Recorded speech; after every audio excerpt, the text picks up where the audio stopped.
But Israel violated the instructions about the things set apart for the Lord. A man named Achan had stolen some of these dedicated things, so the Lord was very angry with the Israelites. Achan was the son of Carmi, a descendant of Zimri son of Zerah, of the tribe of Judah. Joshua sent some of his men from Jericho to spy out the town of Ai, east of Bethel, near Beth-aven. When they returned, they told Joshua, "There's no need for all of us to go up there. It won't take more than 2,000 or 3,000 men to attack Ai. Since there are so few of them, don't make all our people struggle to go up there." So approximately 3,000 warriors were sent, but they were soundly defeated. The men of Ai chased the Israelites from the town gate as far as the quarries, and they killed about 36 who were retreating down the slope. The Israelites were paralyzed with fear at this turn of events, and their courage melted away. Joshua and the elders of Israel tore their clothing in dismay, threw dust on their heads, and bowed face down to the ground before the ark of the Lord until evening. Then Joshua cried out, "Oh, sovereign Lord! Why did you bring us across the river Jordan if you were going to let the Amorites kill us? If only we had been content to stay on the other side.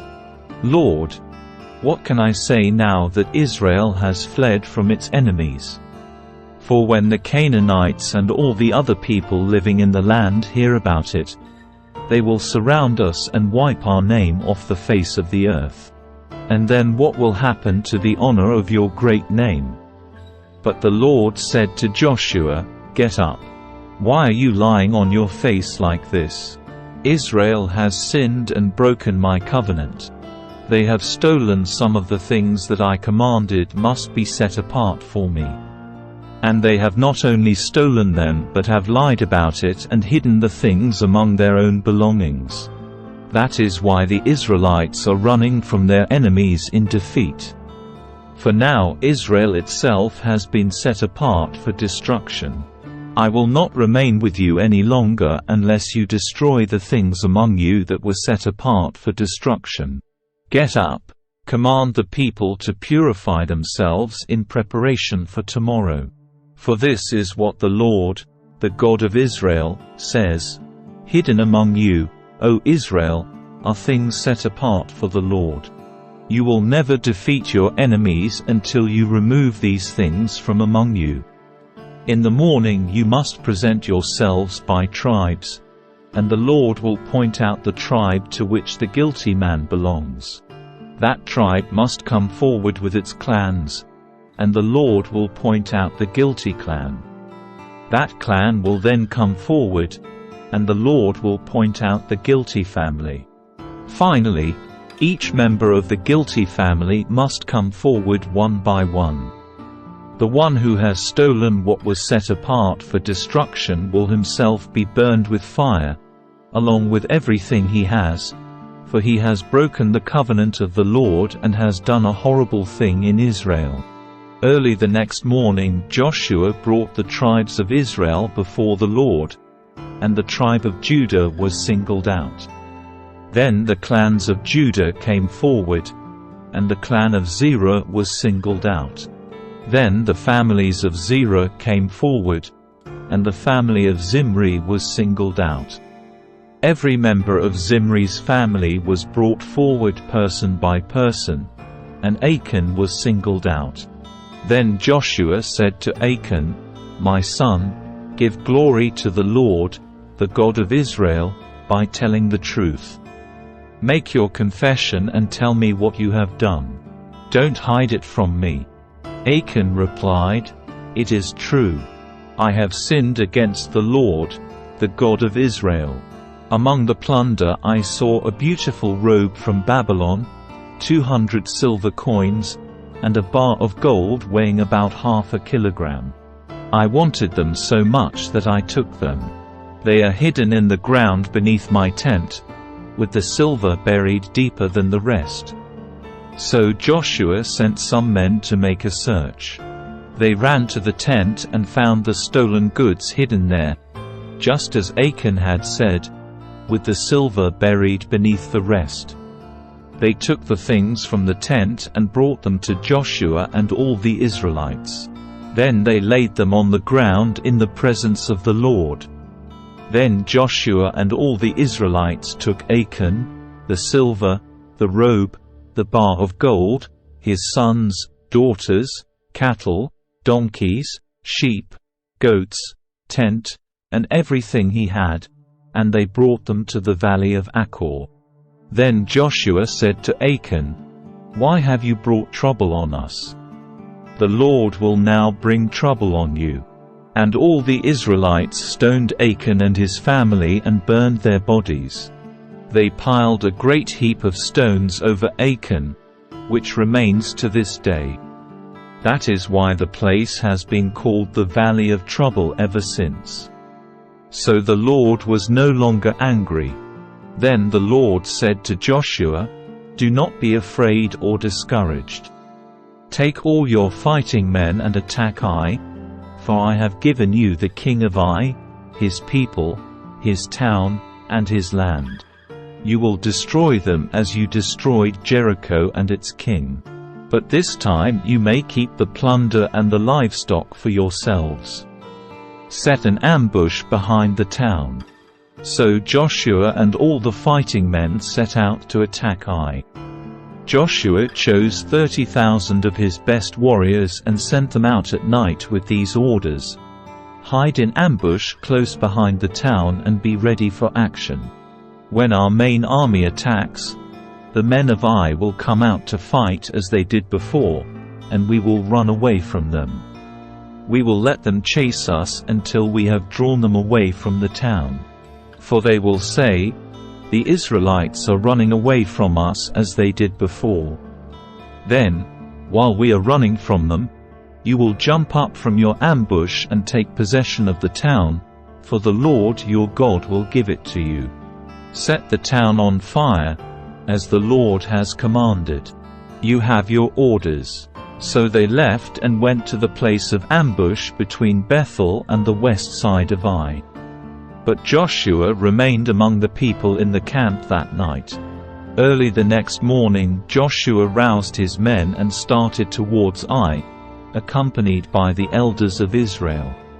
All the fighting men who were with Joshua marched in front of the town and camped on the north side of Ai, with a valley between them and the town. That night Joshua sent about 5,000 men to lie in ambush between Bethel and Ai, on the west side of the town. So they stationed the main army north of the town and the ambush west of the town. Joshua himself spent that night in the valley. When the king of Ai saw the Israelites across the valley, he and all his army hurried out early in the morning and attacked the Israelites at a place overlooking the Jordan Valley. But he didn't realize there was an ambush behind the town. Joshua and the Israelite army fled towards the wilderness as though they were badly beaten. Then all the men in the town were called out to chase after them. In this way, they were lured away from the town. There was not a man left in Ai or Bethel who did not chase after the Israelites, and the town was left wide open. Then the Lord said to Joshua, "Point the spear in your hand towards Ai, for I will hand the town over to you." Joshua did as he was commanded. As soon as Joshua gave this signal, all the men in ambush jumped up from their position and poured into the town. They quickly captured it and set it on fire. When the men of Ai looked behind them, smoke from the town was filling the sky, and they had nowhere to go. For the Israelites who had fled in the direction of the wilderness now turned on their pursuers. When Joshua and all the other Israelites saw that the ambush had succeeded and that smoke was rising from the town, they turned and attacked the men of Ai. Meanwhile, the Israelites who were inside the town came out and attacked the enemy from the rear. So the men of Ai were caught in the middle, with Israelite fighters on both sides. Israel attacked them, and not a single person survived or escaped. Only the king of Ai was taken alive and brought to Joshua. When the Israelite army finished chasing and killing all the men of Ai in the open fields, they went back and finished off everyone inside. So the entire population of Ai, including men and women, was wiped out that day, 12,000 in all. For Joshua kept holding out his spear until everyone who had lived in Ai was completely destroyed. Only the livestock and the treasures of the town were not destroyed, for the Israelites kept these as plunder for themselves, as the Lord had commanded Joshua.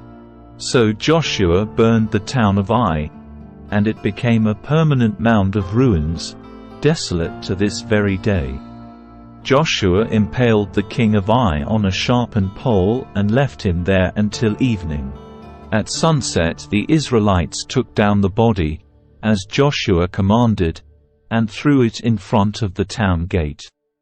They piled a great heap of stones over him that can still be seen today.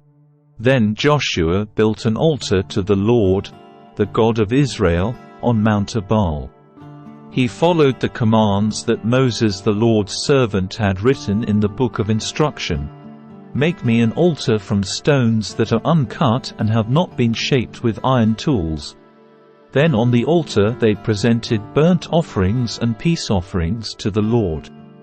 And as the Israelites watched, Joshua copied onto the stones of the altar the instructions Moses had given them. Then all the Israelites, foreigners and native-born alike, along with the elders, officers, and judges, were divided into two groups. One group stood in front of Mount Gerizim, the other in front of Mount 𝗲𝗡. Each group faced the other, and between them stood the Levitical priests carrying the Ark of the Lord's covenant. This was all done according to the commands that Moses, the servant of the Lord, had previously given for blessing the people of Israel. Joshua then read to them all the blessings and curses Moses had written in the Book of Instruction. Every word of every command that Moses had ever given was read to the entire assembly of Israel, including the women and children and the foreigners who lived among them.